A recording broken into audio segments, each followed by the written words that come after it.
أرسط زينام كبرتات لكاتيت عصر تحدى تحنقيتنا عاب مرققات صري تمرتي كنسرح يقبائلهم ممهران أمار رحا تمرتن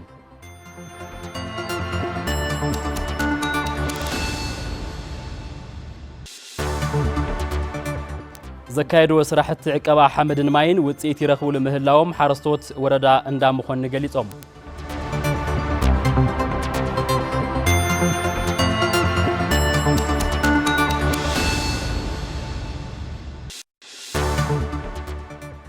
سراحتنيا محبر امون جناح مكينه اب مكينو استرسع لعلي 1 مليون برز واغو ورق هابل نبعال وانو اركيبوم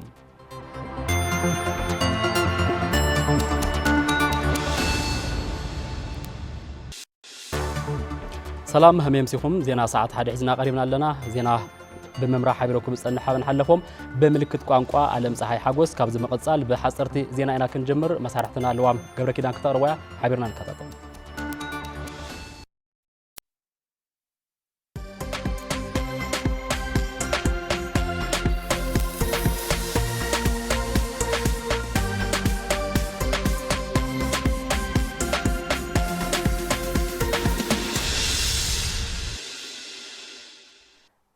سلام دعنا هابلي كم يزنحكم خبركم تملكتنا نزعلت زيز مرزنا يوم حاصرت زيناتات حيزنا قريبنا لنا نختكتاتلنا دما بخبرنا عدم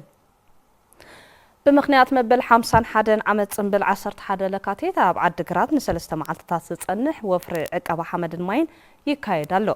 نبراي كتما عدقرات تطقمت سيفتنيتن سوميا مرارحات ጣቢያን ወረዳን ተሳተፍሉ ወፍሪ عقبا حمد الماين مخانون تحبيرሎ አፈ ጉባኤ ከተማ عدقرات መምህር ገብረ ህይወት ታደሰ በዓል 11 ለካቲት ምክንያት በመግባር ነታ ከተማ ሓደጋ ውሕድ ዝኸውን ዘሎ መፋሰስ ጎቦ ቀንዳዕሮ ንሰለስተ መዓልቲ ዝጸንሕ ነፃ ወፍሪ حمدን عقبان ማይን قدم كبل تتخيلهم زتصنحوا فلسطات مخصوصن ماي مستاين زبلو سرحتي كم زسرحوا قاليصم اكايد سرح بيت مازغاجا كتما عدقرات ايتطعم اببه بوغنم ابزي نسلسته معلت زصنح وفري لعلي 5 هكتار كسرح تصبيت يغبر كبلو حبيروم كم حبريتا غدايات كومونيكيشن اتا ختما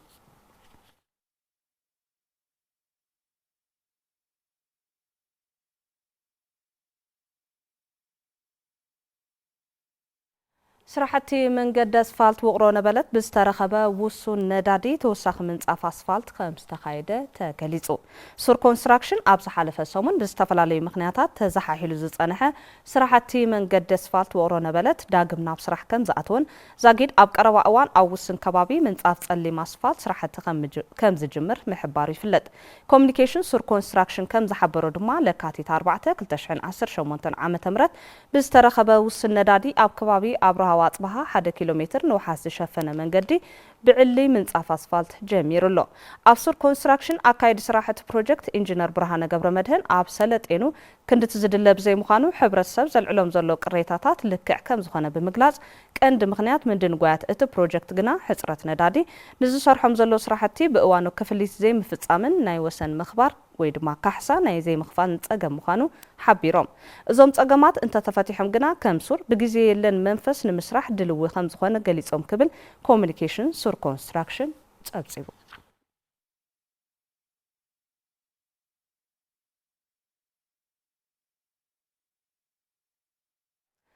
حفشاوي هوسبيتال قدست مريم اخسوم ام مقصصارن مكلخالن رخصي زسرحم زلو سراحتي نخالوت طعنات ابنتاو سراح كم زخونه افت هوسبيتال عدس زغبرو سوميا طعنا غليصوم بفلاي تغلغلتي ملو حبريتا زرخبلو مسرح بمتئتتاو سبمويا بقليلو زرادادولو استفلاليو چارتن مسرح ملواوط حبريتان بمدلاو لحبرت سب سلوط غلغالوت نمهاب زسرحم زلو سراحتي ني ايدوم كاب هوسبيتالات تግራይ ዝመጹ አመራርሓን ሰሞያ ጥዕናን አካይድ ስራሕ حفشاو هوسبيتال قدست مريم اخسوم ايت ገብረ መስቀል ገብረ እግዚአብሔር ትካሎም በሚኒስትር ጥዕና አስተአታተው ሓድሽ ሪፎርም ንምትግባር ካብዝ ተመረጹ ሆስፒታላት ሓንቲ ከም ዝኾነትን ኣብዚ ሕዚ እዋን ሰራሕተኛታት እቲ ሆስፒታልን መድረክ ተኣካላትን ብዝገብርዎ ዘለው ዝተዋደደ ምንቅስቃስ ሕብረተሰብ ስሉጥን ጽፉፍን ግልጋሎት ክረክብ ይስራሕ ከም ዘሎ ገሊጾም ሓፈሻው ሆስፒታል ቅድስት ማርያም አክሱም ኣብዚ ሕዚ እዋን ንኣብ ዞባታትን ማእኸል ሰሜን ምዕራብ ትግራይ ዝርከብ ልዕሊ 1.5 ሚልዮን ከም ዘገልግል ንምፍላጥ ተኻይዱ እዩ ከም ጸብጻብ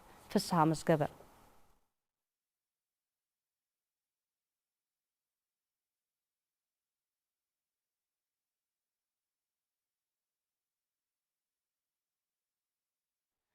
ካብ ሰራሕተኛታት ኩባንያታት ኣየር ሶማልያ ሓደ ዝኾነ ኣብራሪ ብዘጋጠሞ ቴክኒካዊ ፀገም እታ ነፋሪት ኣብ ገብገብ ባሕሪ መቃድሾ ክትዓልብ ብምግባር ሂወት ተሳፈርቲ ብምድሓኑ ንኣዳ ረኺቡ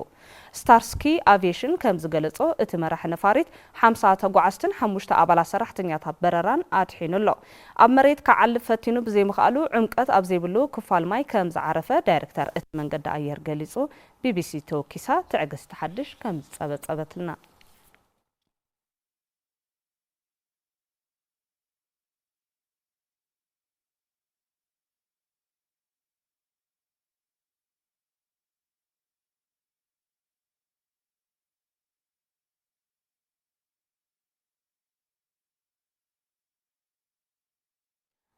بزي فقاد أب أمريكا كسر حز ترخبو 3800 هنداوين أب كل تشحن 20 تفرنجت راح ناب هاجرون كم استباررو منجست أمريكا أفليتو بمسارة بوليسي بريزيدنت ترامب أب أمريكا كسرح زخيل زي قاوتاي بحجز ترجاجت وعلن وعل زقربي إنشورانسن كهلوي جبأ زبلو مينستر وشت أو قدرات أمريكا كسب حزي كاو أمريكا استباررو هنداوين أب أمريكا حلفنت كوسدلهم زخيل أكل أين برن بزي حجاو من قدتات ناب أمريكا حويسون أب استفلاليا حجرات عالم تسديدهم زنورو زيجاتات هندي ناب عدم مملاسهم زقلت هندي أب عدم مستملسو زت أيشلو مسرح كم زتكبر أفليتا أو وشت 2026 عام تفرنجت راح 10 شح كاب سعود عرب حويسو كاب أمريكان استفلاليا هاجرات ما أخلاي مبرقن ناب عدم كم استملسو تصاب إنديان إكسبرس تريحو قبرك زابير هايلو تصيبلنا له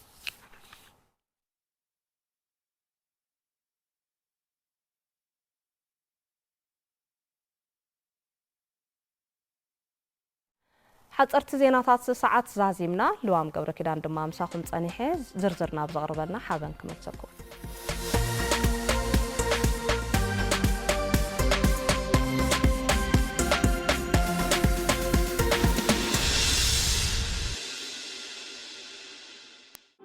بارعي وسات قمرا شقدويت ورقاوي نبلبا أما خلو كانوس دما بحر تيخي عرعتنا زمانات سنسلة فنشيخي وحتانا يمثل مع سرزت حسكنا مرير كرس ولدي وما تمحفنا التون مفتن وركي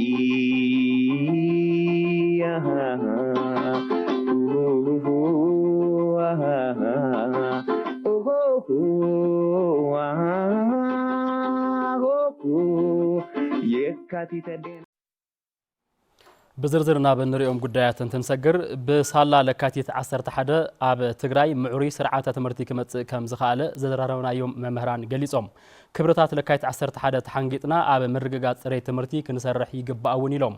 شويت ملو علم زرزر الله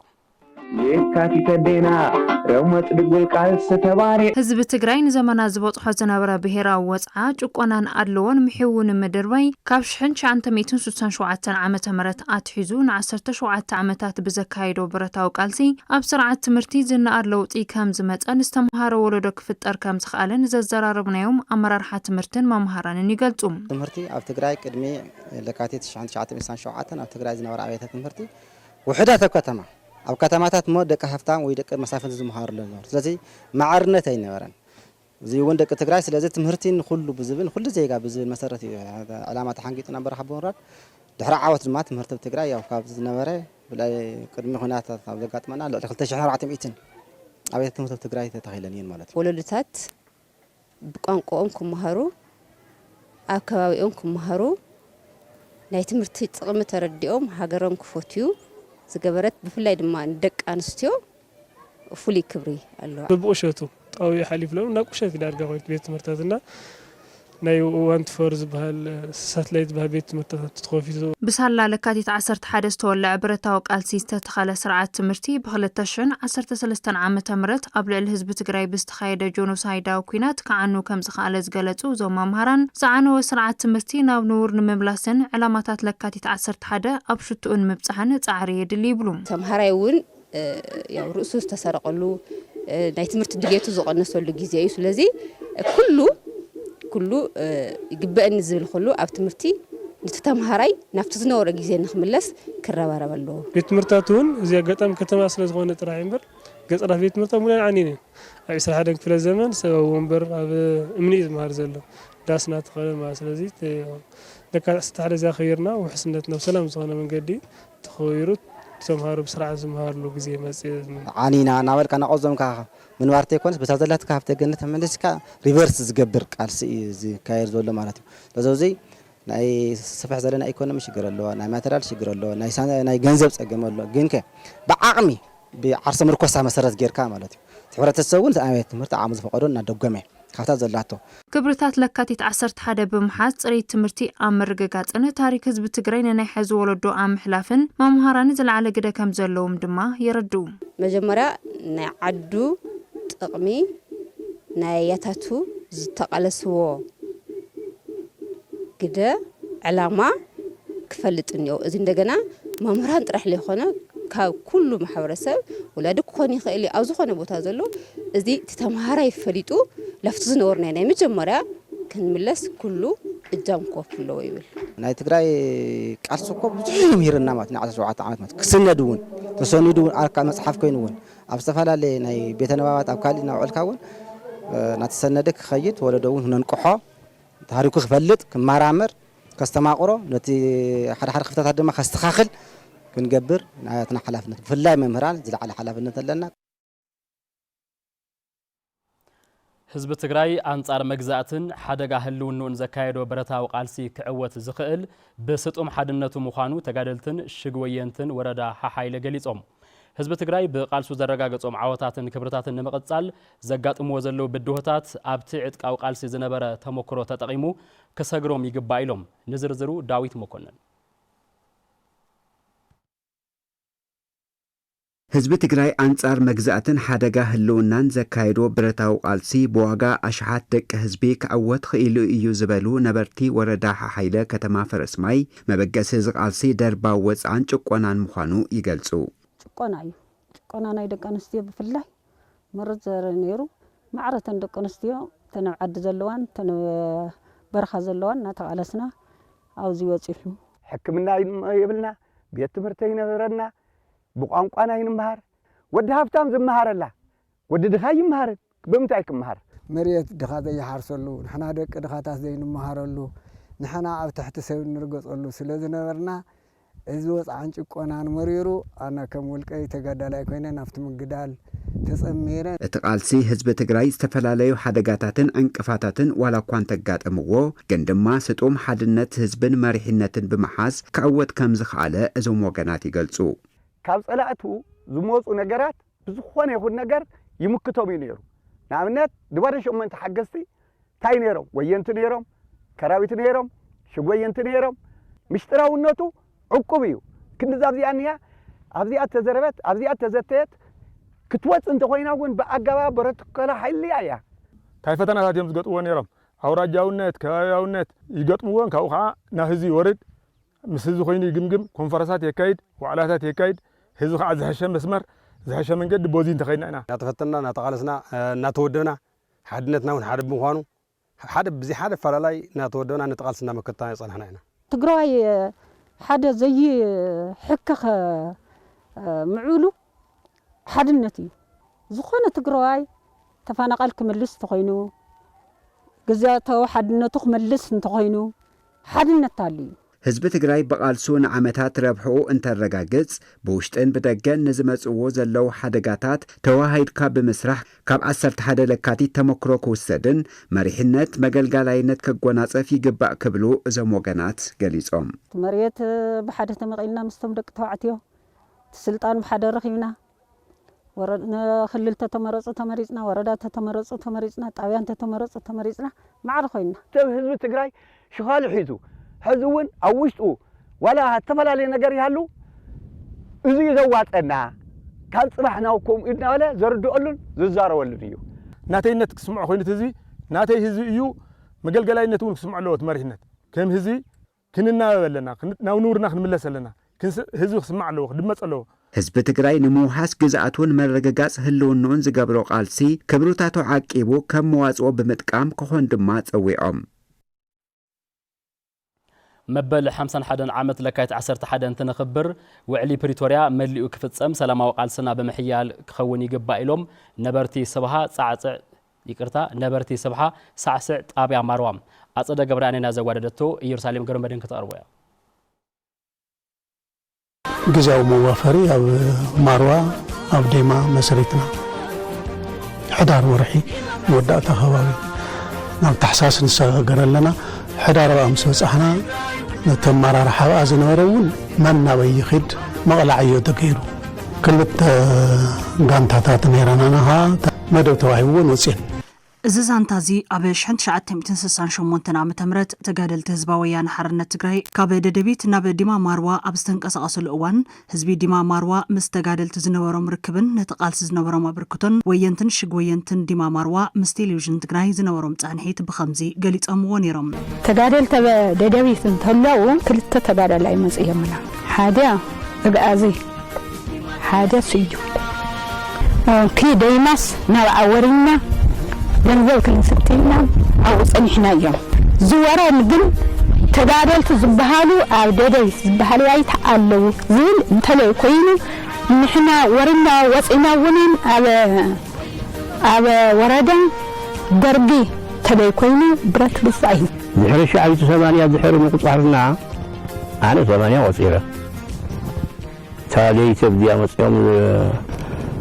ንደኩም ቢየ شعيسى 8 سجلالاي قصيره اجي لا ينار حزب ግን ما يقارق الجزيه درار قلوي كل ما قالوا هاي وخني شميتك غزا وسيدك قولو تزل عد قليو نكون بالمؤتاو انت كان نكون بالمؤتاو وكبعض المترف مالتي لكاتي 1967 عام تمرت أب برخة دبيت بوحدات برتن تقادلتن هزباو قالسي بودب حوحاتن تبسر علامة لكاتي هزباو نتستلابسن نبوزحات هزبتات لو تزفت أرى مخانو نبرت سوحاس عسر تابع ماروا قليت تمرت بعلو خونن غيرهم هو ايام مبراهتي خمس لمعات كسفن غيرهم ايام طبق علامة حيدهم متيهم تقراي بقالسي مسلم أخبيرهم مثل حزب أخبيرهم حزب قن تقبلوهم بسبق يحلفون يدك نرتايت وننينيرا نرتايت وننينيرا تبرئات كنت قاليسا بنايات قال سجن سلام ركيبا عاوت ركيبا بتنيات قال سلك أنفتيهم مسر ركيبا كبير علامة تحسكا جن يسخع علم بتن إشتي نجار جمروا علامات سخيو تو خمت زي مثل دنيا تقنتيتو كفت مريت تعامة جميركا كشكعت تمرت جميركا كشكعت أوفيركا خيركا كشكعت دلايكا بتصحها هفت جنتك ويكعة نايب علىها أبناء علىها تقوم نموعل توم درباويان زنورة نجار بملو قرسي سمو صبزو خانة جمارو جميرنا توم نبرتي كم زبالوم بقالسي 10 لكاتي استرخب عوت ندحري التمليسون حدنا التجارو زفتاتن كنتات ولان تقتمنا بهراو حدنتنا بمحلو نتيجة من نازلو حدقا بحدنت كنواتون وعلى بريتوريا بملئنت بمفتام لعلاونتنا كملسن تمزابلتي بيتو من مربتو من كملسون تسطاتيمنا نقال سيلوم كمصلاتنا نتحنت انكو زنورت باورنا نعان مكفال يسرحلو أون كع خفافي لومنا لو بستوسنا نام مسمرنا نام حدنتنا نام سلامنا تمليسنا تو باورنا زخونة حدنتنا زخونة حيلنا أو رح ندب أو نصنع وجنا فدرالو منغستي ياوتو علي بريتوريا خفص عملو حزب تግራይቱ ኣብ ኬንዳ عقيبو عددا ፀሓይ عددا نفاس عددا ዝናብ عددا ጥሜትን ሕማምን ሞትን ዝኸውን ዘሎ እዚ ላቦታው ክምለስ ኣለዎ ተመራሕትናና نعمل ህዝብ ይርአዩ هو ታይል ለህዝብስ يحصون السنقول وتوم سواتنا لأنا خولو هيوتم حليفهم نحنا وناتاتم حدر انت يرسعنا ما راحتنا سمع جيروم سلام جيروم عبد عيد هذبي سلامة فينهم كمر حنا انت قائل يسب كنبر الخيل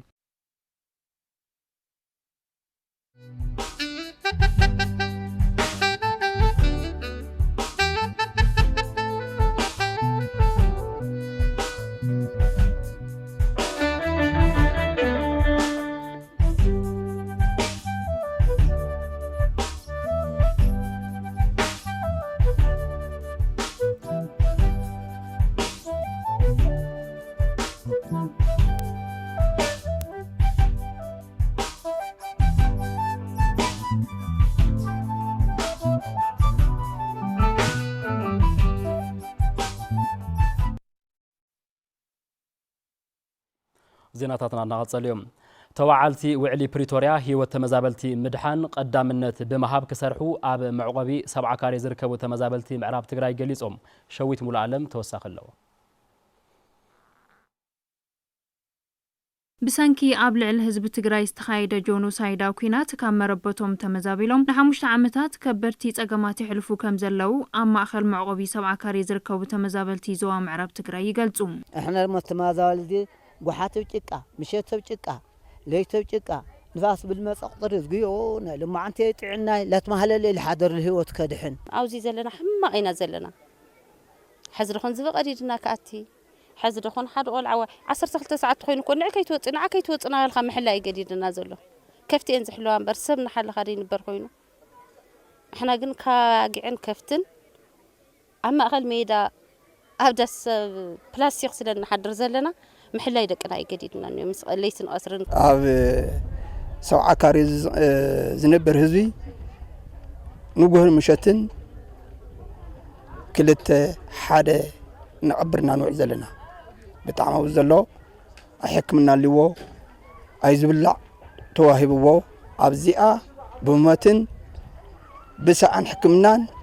ابزي هزي هلو الله ابز حصر اوان ናብ መረበቶም ተዘይተመሊሶም በህይወት ከጽንሖም ዝኽእል ባይታ ከም ዘይለ እቶም ተመዛበልቲ ይረድኡም ابز عامز كاب لي تمليسو ህዝቢ ደህና ወዓል ህይወት ሲኑ በቀድማ ዝብላ ተጎጠጠ እንደገና خذ تمش እንደገና ኩሰት ተሎ ዝንፋስ ቆልዑ በሻዕሻዕ ክብል እዩ ቆልዑ በምህረሰክ ስንዮም ቆልዓይ ልጥመትሎ ተዝቢ قليل وحيد ጎይ خذلزي እንደሕዘሉ ደህና ወዓል እዩ ክንደይ ሕማም ዘይኖሮ ናይ ስነ አእምሮ ተጠቃሚ ኮይኑ ዘሎ ብጭንቀት ብጥሜት ዋ ብዙሕ ኮይ ዝጉደና ዘሎ ሕጂ ኸ በቃ ዝቀረናውን ወይን ዓበዲና ወይ ኸ ክንመውቲና መራሒኡ ዝጠፍኦ ንሂብ ኮይና ኮይና ዘለና መንግስት ውን ጠመታ ይገብረልናን استجبرنا نجارون يلن تبوليتيكانيا ونوعلي زرامل زلو انتاينا أما أخل ميدا التدبري سبس انتاي تودي تخلي تدرادرتي وعلى بريتاريا بحدا زلو هي تمزابلتي مدحانك قدامنتي بوم كسرحو تصوعهم حدا منفس خوينم مربتنا مليسوم انت مليسومنا صبو كموت نوص لنا غزاو منغستي فدرال توايتهم حزبنا يهال الله يلوم زيمنا حزب نابوت تزمليسمو زي حزب زي ابزي ازخرم تخوينو يلن سروني حيون سهر ليسني كندا تعاديدو ابصحاينيا قطري ابصحاي ليتن ما قري زلو سلازي فدرال منغستونا بزي تردينا حزب تግራይ ترديو نابوتنا خملسنا نو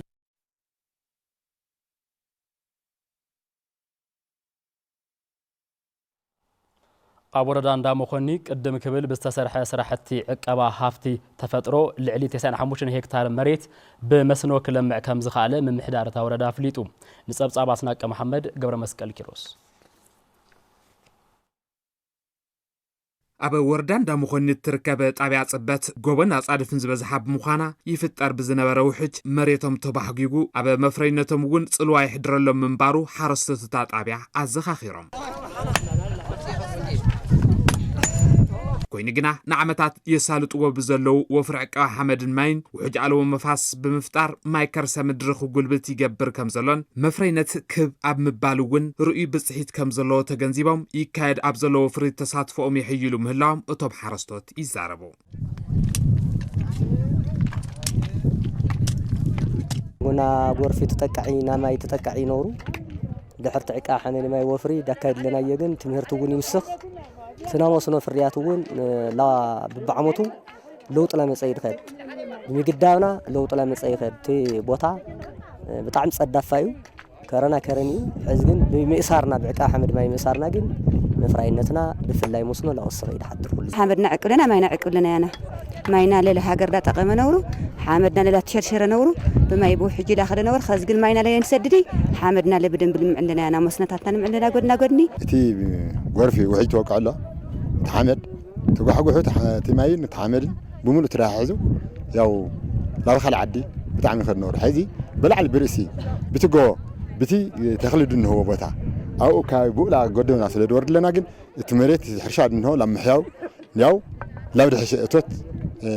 كاتو خلينو قدم مقداو شرشرو حمد الله ولا بطال لازم نقصقك يخد خزكاو تقد جن ترلا خي بدا زي العينيا بتاعم قدوا صافو حمدو أو تخاطروا لوطي يفتفريات تحشاس بو قينا مالتي حمدنا ماينا عقنا عدنا بصفرنا هنا هنطنا كاو اتوتنا كحشنا كنفسنا هنا حلف بيت صحفات زفر قطا وردان دا مخني ايته حيلو صفا እታ ወረዳ ጎቦታትን አጻድፍን ዝበዝሕዋ ምዃናን በብዓመቱ ብዝተሳለጠ ወፍርታት ዕቃ ሐመድን ማይን ውሕጅ አልቦ መፋሰሳት ብምፍጣር ዛጌድ ልዕሊ 95 ሄክታር መሬት ናብ ልምዓት መስኖ ከኣቱ ኣኽኢሉ እዩ ይብሉ 25 ኩንታል ፐር ሄክታር ነግና ዝሕዝ ዓመት እዚ ፐርፔዝሊቲ ዋና ታእሽሙ መግነይና ምክንያት ዕቃ ሐመድ ማይ ብምስራሕና እዩ ካልእ ይኾነ መሬት ወይ ሐመድ እንድሕር ሓዝናዮ ኮይና መፍራይነት ክትወስኻ ይትኽእሊ መፍራይነት ውን ክድንፋዕ ይኽእሊ ስለዚ ንገብርና ዕቃ ሐመድ ማይ ስራሕቲ በአንጻርና መፍራይነትናን ናይ መስኖ ምስፋሕ ስራሕቲና ንንቀሳቅሰሉ ኣለና ማለት ካብዚ ብተወሳኺ እቶም ዝሳለጡ ወፍርታት ማይ ከርሰ ምድሪ ጉልበት ይገብሩ ብምህላዎም ዓርሶም ርኮሳ ንምርጋጽ ኣገዳሲ ኮይኑ ብምህላው ሓደሽቲ ሜላታታት ተዓቃቀባ ብምትእታው ናይ ሎም ዓመት ስራሕቲ ዕቃ ሐመድ ማይን ለዋጣይ ክኸውን ይስራሕ ምህላው እቶም ሓላፊ አብሪዮም ሎም ዓመት 19 መፋሰስ 536 ሄክታር ብስራሕቲ ዕቃ ሐመድ ማይ ክንሽፍን ኢና ቲ ፕላንት ናየነና ትምድላውና ውን ብኡ ዓይኒ ድኸለ ደለና ስለዚ ቲ ስራሕቲ ዕቃ ሐመድ ማይ ንዕቆል ኣለና ፐርፐዝሊ ናይ ማይ ድምፍጣሪ ና ዓርሰም ርኮሳ ህዝብና ድምርግጋጽን ስራሕቲ መስኖ ምስፋሕፋሕኒ ካልእ ምንም ፐርፐዝሊ ጉልበትና ስለደለና ይኾነ ከባቢና መሰረቱ ጸዳፋ ከባቢና ዕቃ ሐመድ ማይ እንድሕር ዓቀና ኮይና ትውሕጅ ካብ ድገደደ ናብ ድገደደ ይከይድ ማለት ስለዚ በአንጻር ሲና ማሕበረሰብና ዳላ ዓለናዮ ካብ 21000 ማሕበረሰብ ናብ 10 ዕቃ ሐመድ ማይ ስራሕትና ዳወፍሉና ይሕዝ ማለት ሰራሕተኛ ማሕበር እሙን ግልጋሎት መጓዓዝያ ዝኾነ ገናሒ መኪና ኣብ መኪኑ ዝተረስዐ ልዕሊ 1 ሚልዮን ብር ዝዋግኡ ወርቂ ሃበል ንበዓል ዋኑ ኣረኪቡ ኮሚሽን ፖሊስ ትግራይን ቤት ጽሕፈት ምምሕዳርን መጓዓዝያን ከተማ መቐለን እዚ መርኣያ ሰናይ ተግባር ኩሉ ክስዕቦ ጸዊዖም ገረመድን ተወልደ መድን ሰራሕተኛ ሓላፍነቱ ዝተወሰነ ውልቀ ማሕበር እሙን ትራንስፖርት ገናሕ መኪና ተጋዳላይ ፍጹም ገብረስላሴ ኣብ መኪኑ ዝተረስዐ ልዕሊ 1 ሚልዮን ብር ዝዋግኡ ወርቂ ንበዓል ተዋንኡ ወይዘሮ ያለም ኣለፈ ኣመራርሓ ኮሚሽን ፖሊስ ትግራይን ቤት ጽሕፈት ምምሕዳርን መጓዓዝያን ከተማ መቐለን ኣብ ዝተረኸብሉ ኣረኪቡ ሃጽ ዮሐንስ ያኔራ ከሃጽ ዮሐንስ ሆቴል ለዓዲ ሓይ ነይሩ ትሪፕ ካው ለዓዲ ሓምሰው ጻሕዋ ገዛኣትያ ያው ዳሃመገር ሃምዘው ደቆታ ነው ነይሮ ሆይ ተመሊሰ ና መጻፍ ለሃለሁ ደንበኛ 16 ይደውለለይ መጻፍ ኢለ ለዚ ደንበኛ ክጽን ምልስ ኢለ ተረኹ አውዲ ኦግኒየ ማለት እዩ ልክ አውዲ አምሰግነኹ አልዒለ ናያም ኻኑ ተረዲኒ አትቅድሚኡ ኻሊት ደቃ ባለንስቲያ ይጻን ኸይራ ድሕሪኡ ደውይለ አይ ና ኢዝን ኸወርቀው ዘውዲ ኸሞ ከይትዳናገጺ ደቂ ስኽዲኸ ሒዘር ክመጽስ ወይ ንጎ ከም ጸርክላት አይ ኸዘም ጸለይላትኒ በል ደንበኛ ኒኦ ሒዘን ይኽሞ ኣብጽሐሉ ክምለሰክ ኢልያ ኣብጽሐ መጀመርያ ተመሊሰ ኸይደ ይበያ ማለት እዩ በዓልቲ ንብረት ወይዘሮ ያለም ኣለፈ ንብረታ ዝመለሰላ ገናሕ መኪና ተጋዳላይ ፍጹም ገብረስላሴ ንዝገበሮ መርአያ ስራሕ ንኻልኦት ተመክሮ ክኾን ብር 20,000 ካልኦት ውህብቶታትን ኣበርኪታትሉ ሃምጌርካ ደኣ ሃምዝጌርካ ኣብዚ ሰዓት ሞባይል كولي لمسونا قطولس خميجر خازد أخت مسلي بعليك يدور كنا برتيمون جنا يرأخي بخميليو أي بتكون أتخرها تسيو أنا ولدي كعوين تلو دما اللي هنا خاص أين يا خي ناولي معيوبني اللي نبدأ عم تجرمه ولا الدوم لب زقات أنا خمس كنا ميون دلي زيادة متى ده كنت جن أنا قات أنا يبعتنا ديت بعتنا بعتنا أيه زحاوي أموز أطلع 10 كيلو فرنا لفاسقة حمفتك لبرجر مسقبماتهم عمشتس كعشتاش لقمته ولا نايس الحود صح لا وسيخك هو أكاد سرح تكال أمون ترانسبورت من سيزينا وهايل سلاسين اتجانا حمكنا قلقالت استكال بتكبر زرقين زمسجن المخانو قليسو حلافي ممرحم ودابن معباي جنزابن كوميشن بوليس تجراي كوماندر جيتاتشو جبريوت حلافيت بيت صحفة ممحدارن موقعزيان كتما مقالة ويزرو حياة كدرن صبوق تمرتن تمكرن زحل في لهم زي أشياء أزرخ طقمس نايت حورة تسبزق بأن كبر إلو مقعة مسناي مقدالون مسناي بحري سنا مقار ناي ولدون تحيزو نعي هزبا إيه كبري زبل زهاو خبري بتعمينا نمسجن سمي مرح لقبري خمل بهالعينت خوين وقدمتو سم أمون تواهي لوتيو دحري قنت أمان النت الرقاقيس اللومو نزناي ترانسبورت أكسس لهب تكالزي يغني لنا خنود لندلي تقعد لايس انت زوي لندحوات خوينو نهازي نبرات يبلع سلازي ترانسبورت كمشمو أبقى ترقي ولا مالتي حزب كتمانا طرحت يخنس أو كل زواتات خمس عينات نبرت نراها لبعن نبرت مملاس حالي فلو جني زمر أياس لزخنا كاوزك مهار سقيل هبرت سبلنا كابز مقصال زينا بيزنس بمسارحتنا هفتو قبرو كقربيو حبيرنا نكاتاتل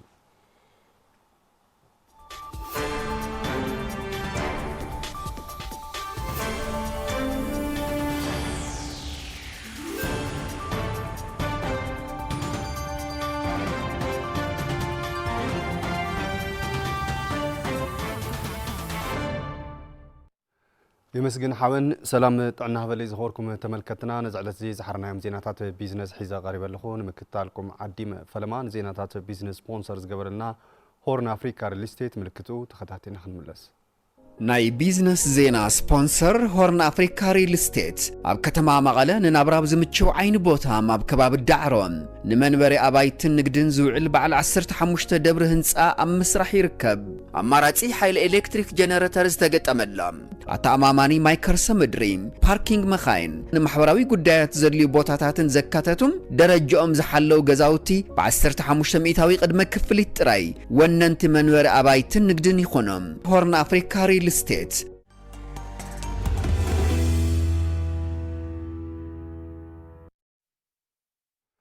نسبونسرنا هورن أفريكا ريل استيت أزينانا نمسجن ايجنسي نقدن سددن أب عداغا زوعل متن حدا باني تحتي 100 جرام كون كم زيبلو بزاص دقو ممرح مسارت يفري كم زلو أب مفراي بان استوافر نقادو كتما مقاله جليصوم تتقمت تبان زخونو كفالات محبرسب بقدوم بتي ناب عداغا زقرب زلو متن باني عقوبات كم زخونو جليصوم يوهانا ولاي توسخ حيزالا أب زحلفو سومنات ايجنسي نقدن سددن نشماتاي حبرت سب أب عداغا زوعل متن حدباني تحتي 100 جرام كون كم زيولو بزاص دقو ممرح مسارت يفريو كم زلو أب مفراي بان استوافرو نقادو كتما مقاله جليصوم 7 جرام 5 جرام يسرح نيرو لك نقدر نسترب زي مصاب من رحقن كعرض إسرائيل حمشتي ورحي حمشتا نزحار زلو 100 جرام صورحته هنا من محون تهينا طبعا زيا 100 جرام يا سلازي واقع دم 10 أرسي كرمز نشاط نرنا 7 جرام كابس 5 جرام كاونيرو واقعون شو 10 نيرو سلازي تهزي زبان زت عبالنا غير والله 100 جرام يسرح تواهيلو ياو أكيومنا تمامرهون قدم هزيون سلن فولطو نبرنا تقبلنا يو كابعلت اسرائيل 5 جميرنا بتغواراتنا لنا أب واغاز ملكت دما بمنغست زقرولم دغوما بزي مهلايو نحبرتسبن نبعلمون بزي غد ملكعو ناب عداغا كم زقرو بمغلاص انتخونه ግን ትሕቲት ዝተባሃለ መጠን ብምፍራይን ዋጋ ብምንካይ ናብ ዕዳጋ ዘቕርቡ ዘይሕጋውያን ነጋዶ ስጉምቲ ክውሰደሎም ይግባእ ይብሉም ዋጋ 10 ቅርሽያ ንምንታይ 10 ቅርሽ ኮይና ምክንያቱ ተዳባኒ በዓል እዩ ብጉሊ እንገዝእ قدميلو دغما يهون ير منغستي حزقن دغما يالن لا 100 جرام غيرنا 10 حدا قرشينا نشطو لنا سلازي كم تكالنا يفلاليو ابغالي 10 تخلتا كلي خيل ميبي 10 تاون كلي خول يوم دغفا زيولم يشغلو اتنا حق زي اتاون ناتخاتلو نافت حق خاطي تغيرلو كاب غزا نا غزا عيلو طلو حقاي خوينها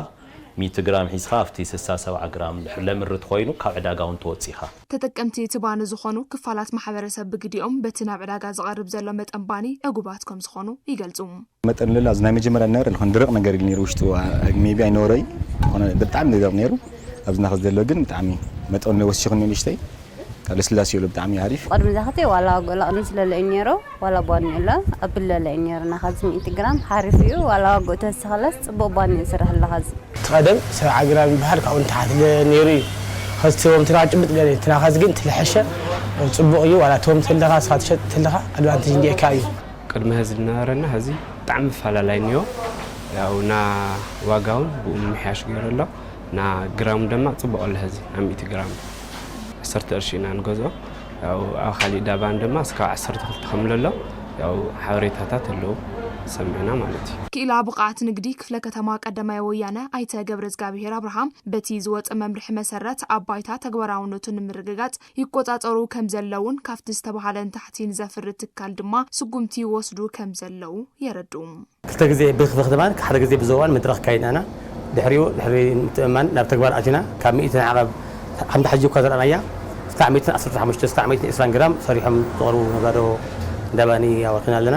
ንግዲ ፍቃድ ዘይብሎም ኣድራሻ ዘይቀየሩ በቲ ዝወፀ መምርሒ 100 ግራምን ልዕሊን ዝገበሩ ኣለው እዚኦም ኣብቲ ናህና ዳሳስ ኢና ንረኽቡ ዘለና መዓልታዊ እዚኦም ክረኽቦም ከለና ብጠንቀቕታ ካብኡ ዝለዓለ ከዓ ብዕሽግ እናዕሸገና ናብ ስርዓት እትወለና መስኖ ተጠቂሞም ብርጭቅ ብምፍራዮም መነባብሮኦም የመሓይሹ ከም ዘለው ኣብቲ ዓውዲ ዝተዋፈሩ መናእሰይ ወረዳ ቀይሕ ተኽሊ ተዛሪቦም ኣብዚ ሕዚ ወቕቲ ልዕሊ 1400 ሄክታር መሬት ብመስኖ ይለምዕ ከም ዘሎ ድማ ቤት ጽሕፈት ዘፈር ቁጠባ ታወረዳ ፍሊጡ ንጸብጻብ ንጉሰ ማረ ኤፍሬም ገብረ ኪዳን ከም ሳብ ካርቦ ኣብ ጣብያ ሳንታ ገለበዳ ወረዳ ቀይሕ ተኽሊ ኣብ ዘሎ ጎልጎል መሬት ብመስኖ ብርጭቅ የፍርዩ ዘለዉ መናእሰይ እቶቶም ብምዕባይ መነባብሮኦም ንምምሕያሽ ይንቀሳቐሱ ከም ዘለዉ ይዛረቦ 9 መዓልቲ እንድንም ብርጭቅ ኣብዚ ግን ኣብ 7-8 መዓልቲ ከልክበና ይኽእል እዩ ንብል ግምት ኢና ናብዚ ቦታ ዝመጥና እዚ ማሕበርና ንሰርሕ ናተይ ከባቢ 13 ጽምደለኒ ሲኤን ሰርሕ ኣው እዚኦም ከዓ ብሓደ እንትን ኮይና ኢና ንሰርሕ ይሰራ ንገለን ንኾን ለና ብሓደ ማሕበርና ተሓጋገዝና ንጎደለ ነገር ኩላትና ብሓደ ኢና ኣብዚ ንትሪእዎ ኣለኹም ወና ጎና ኮይና ንጸገመና ተሓጋገዝና ኢና ንሰርሕ ሙሌና ማለት እዩ ጉርቲ ኮሚደረ ቅድሚና ነልምዕ ነርና ሕዚ ላ ብርጭቅ ውጤታዊ ማስለ ለኾነ ላው ኣቲና ኣለና ብርጭቅ ንሰርሕ ኣለና ማለት እዩ ካብኡ ካብዚ ተኻሪና ኢና ንሰርሕና ካብቶም ግባራት መሬት ንጥይቖም ካብኡ ቅርሺ ከፊልና ንካረዮ ካብኡ ተኻሪና ንሕና ተመሊስና ዘሪእና ኣልሚዕና ለቶም ሰብግራት እውን ጥቕሚ ንዓና እውን ጥቕሚ ንእሽተይ ብዓቕምና ንረክብ ማለት እዩ ንጽምዲ 8000 ኢና ተኻሪናዮ ከዛ ኣነ ንግዛእ ኸዋ 4 ሄክታር እያ 1 ሄክታር እያ 1 ሄክታር እያ ቆንጆ ኣላ ዛ ብርጭቅ ልካና ከለና ካብዚ ኩላይ ንፍለይ በቃ ክትልወጥ ኢና ንግምት ኣተሓባባሪ ከይዲ ስራሕ ዝራእቲ ሆልቲካልቸር ቤት ጽሕፈት ዘፈር ቁጠባ ወረዳ ቀይሕ ተኽሊ ኣይተጌታቸው ኣጽበሃ ኣብታ ወረዳ ኣብዚ ወቕቲ ልዕሊ 1600 ሄክታር መሬት ብመስኖ ንምልማዕ መደብ ዝተታሕዘ ኮይኑ ኣብ ቀዳማይ ዙር ልዕሊ 1400 ሄክታር መሬት ለሚዕሎ ኢሎም ከም ወረዳ ላብ 1616 ሄክታር ኣብ ቀዳማይ ዙር ክነልምዕ ሒዝና ነርና ሽካ ከዚ ለሚዕሎ ላብ 1483 ሄክታር ያው 92 ሚታዊ ያው ተሸፊኑ ማለት ኣብዚ ጣብያ እዚ ላብ ከባቢ 50 ሄክታር ኢና ሒዝና ነርና ክላስተር ክለምዕ ኦሬዲ 35 ብብርጭቅ ተሸፊኑ ኣሎ ጠቅላላ ኣብዚ ጣብያ ብምሉእ ማለት እዩ ካብኦም ሓንቲ ውዳበ ኣብዚ ላ ካብ ታሕቲ ሒዝካ ሽካዕ ላዕሊ ዘሎ እዚኣ 24 ሄክታር እያ ማለት እዩ ኣብ ሄክታር 250 ኩንታል ንምእካብ ይስራሕ ከም ዘሎ እቶም ኣተሓባባሪ ገሊጾም ላብ 2508 ይላክል ማሕበረሰብ ኣብ ልምዓት መስኖ ተሳታፊ እዩ ማለት እዩ ኦሬዲ ለሎ ካብዚ ና ግደ መንእሰይ ዕዘዝ ይብል ማለት በጠቃላሊ ካብ ሄክታር ግን ላብ 250 ኩንታል እዩ ትጽቢት ጌርና ብማእኸላይ ማለት እዩ በርበረ ክኸውን ይኽእል እዩ ብርጭቅ ክኸውን ይኽእል እዩ ሽጉርቲ ክኸውን ይኽእል እዩ ማእኸላይ ውጽኢት ዋላ ተናሕምልቲ እውን ካብ መስኖ ንረኽቦ ኢልና ትጽቢት ጌርና ኣለና ና ቀዳማይ ዙር ኦሬዲ ተጠናቂቆ ቀዳማይ ዙር ትእቶት ገምጋሙ ግን ገና እዩ ዝኸበርኩም ተመልከትና ነዚ ዕለት እዚ ዝሓረናዮም ዜናታት ቢዝነስ እዚኦም ነይሮም ስለትምክታልኩም ክብረት ያበልና ሕዚ ናብ መሳርሕቲ ሓበን ሓለፎም የክመልሰኩም ሰላም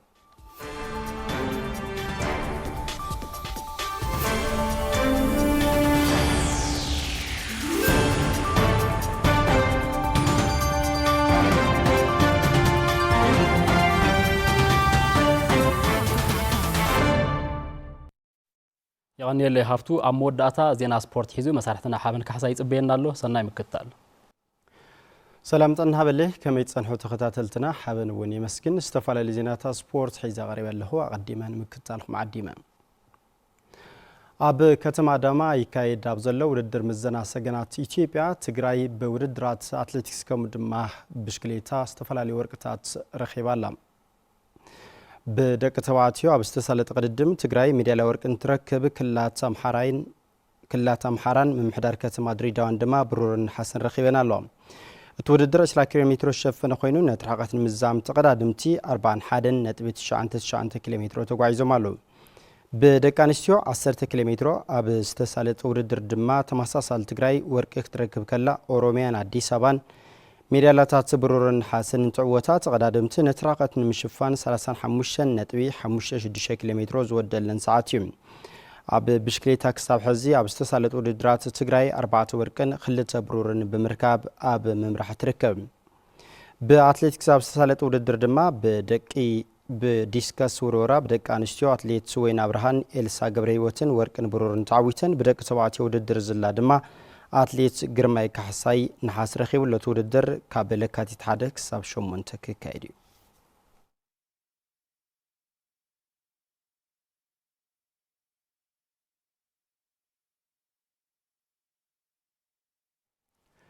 ዝርዝርና በዝሐዝና ለዛባ ውሽጣ አዲክ ሰገር ከለኹ ጋንታ መቀለ 70 እንደርታ ካብ ሓደጋ ምውራድ ንምድሓን ኣብ ኻልኣይ ዙር ዓብይ ዕማም ከም ዘለዋ ተመላኺትሎም እታ ጋንታ በቀዳማይ ዙር ካብ ዘሳለጠቶም 19 ግጥማት 18 ነጥቢ ሒዛ ብመበል 17 ደረጃ ትርከብ ያሬድ ገብረ እግዚአብሔር ዳስወሎ ጌታ ሙሉ ጌታ ፍጹም አለሙ የተመለሰውን ኳስ በአግባቡ ነው የተጠቀመው መቀለ 70 እንደርታዎች ማዕረ ዝውድእ ጾታ ዝበዝሕዎ ግጥማት ሲቢ ፕሪሚየር ሊግ ኢትዮጵያ ኣብ መፋረቕ በፂሑ ይርከብ 20 ተሳተፍቲ ጋንታት ንሕድሕደን 38 ግጥማት ዘካይዳሉ እዚ ሊግ ካብኣተን እተን 3 ጋንታት ትግራይን ንሎም ድማ 19 ጾታት መቐለ 70 እንደርታ ታይ ይመስሉ ነይሮም ከንደሰስ ምናልባት የሲቢ ኢትዮጵያ ፕሪሚየር ሊግ 13ኛ ኣብ ጅማሮ እዚ ግጥማት ንነበራ ስልጣን ጌታቸው ዳዊት ቆፂራ ጀመረት መቐለ 70 እንደርታ ክሳብ 10 ግጥማት ብዘይ ዓወት ያዘሊቃ 4 ማዕረን 6 ስዕረትን ዘጓንፎ ኣሰልጣን ጌታቸው ዳዊት ኣብ ፈላማይ ሰሙን ወርሒ ተሓሳስ ምስ መቐለ 70 እንደርታ ተፈላልዩ ብ4 ነጥቢ ኣብ ሓደጋ ምውራድ ዝጸንሐት ዛጋንታ ኣሰልጣኒ ጸጋይ ኪዳነ ማርያም ግዚያዊ ኣሰልጣን ምዃኑ ብዕሊ ኣፍሊጣም እርግጠኛ ስላልሆኑ ነው ቢጫ ያልሰጡ ተመልከት መወሰን አንችልም ለኛ የተዘረጋ እግር ይታያኛል ራሱ ሄኖክ የስተቱ መነሻ ሄኖክ ነበር ተመልከት ፍጹም ኳሱን ተቆጣጠረ ሄኖክ እግር የቱ ጋር ነው ምንም ጥያቄ የለውም ፍጹም ቅጣት ምት ነው ሌላ ድል አላቸው አሁንም አሰልጣኒ ጸጋይ ኪዳነ ማርያም ፈላማይ ጾቱ ምስ 40 ምንጭ ከተማ ዘካየደ ኮይኑ ንባዕሉን ንጋንቱን ፈላማይ ዓውት ብምዝጋብ 3 ነጥብ ረኸበ በዚ ዝተወሰነ ምንቃሕ ዘርአየት መቐለ 70 እንደርታ ካብ 9 ግጥማት 3 ዓውትን 5 ማዕረን 1 ስዕረትን ኣመዝጊባ ኣብተን ዓወት ዘመዝገበትለን ግጥማት ተጻዋታይ ፍጹም አለሙ ወሳነ ግደ ዝነበሮ ኮኸብ እታ ጋንታ ኮይኑ ሓላው ጎል ሶፎንያስ ሰይፈ ተኸላኸላይ ዘርሰናይ ብርሃንን አሸናፍ ሃፍቱን ተጻዋታይ ማእኸል ኬኔዲ ገብረ ጻዲቅን ዝሓሸ ዕድል ዝረኸቡ ተጋር ተጻወት ታጋንታዮም ፍጹም አለሙ አምልጧቸዋል ፍጹም ኪቲካማ አለለት ፍጹም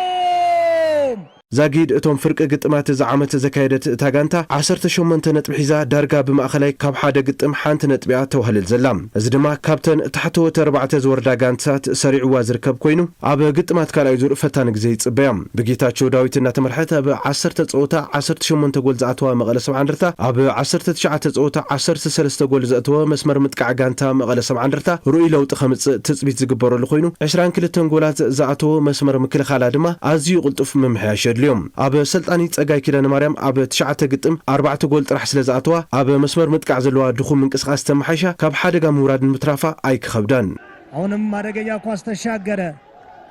ድሩግ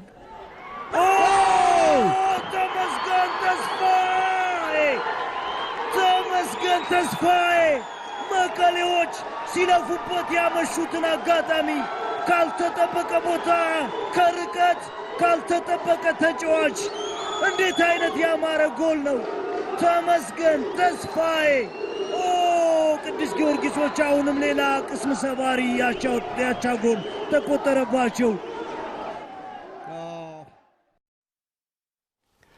ድኹም አዋባ ስልጠናን ምልመላን ጸገማት ኮሰግር ትግራይ ምዃኖም ነበር ተጻውታይ ተወልደ ገብረዝጊ ገሊጾሎም ምስ መሳርሕትና ብርሃነ በየነ ዝገብረ ጻሕኒት ከም ሰብ ቀረብ